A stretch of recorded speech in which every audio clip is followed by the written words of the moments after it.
लोक आपल्याला मतदान करतायत,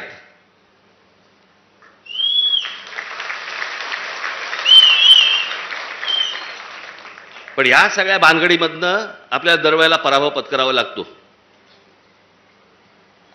अनेकांना वाटेल की बाबा मी काहीतरी कारण देतोय. कारण काय द्यायची? अख्खा देश बोंबलतोय.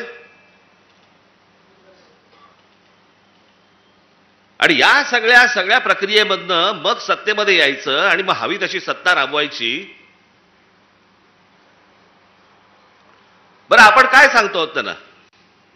आपण त्यांना सांगतो आहोत मतदार याद्या स्वच्छ करा.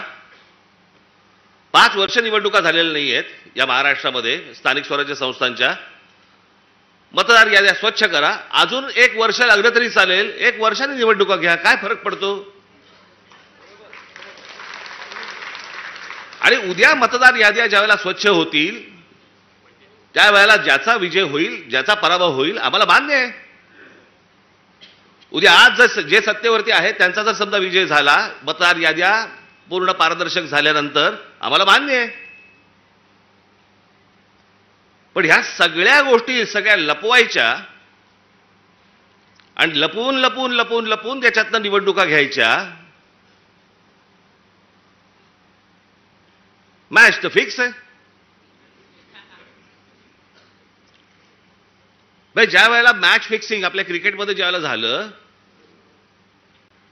त्यावेळेला अझरुद्दीन पासून सगळ्या लोकांना त्याला काढून टाकलं होतं. जडेजापासून काढलं होतं ना. इथे कोणालाच काढत नाहीत.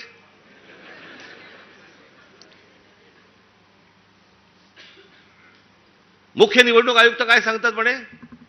सीसीटीव्ही कॅमेरामधलं जे काही शूटिंग आहे ते म्हणे प्रायव्हेट आहे. प्रायव्हेट काय काय काय त्यांनी शब्द वापरला?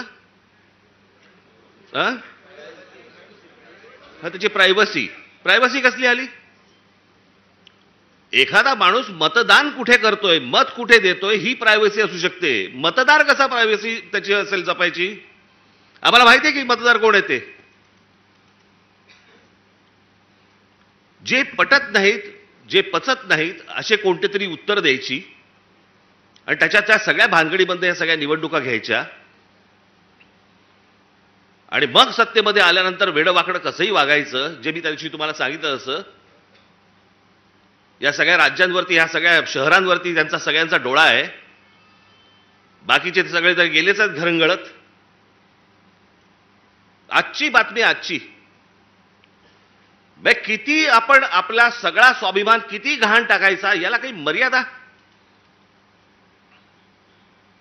ते कुठे आणले पेपर आहेत ते?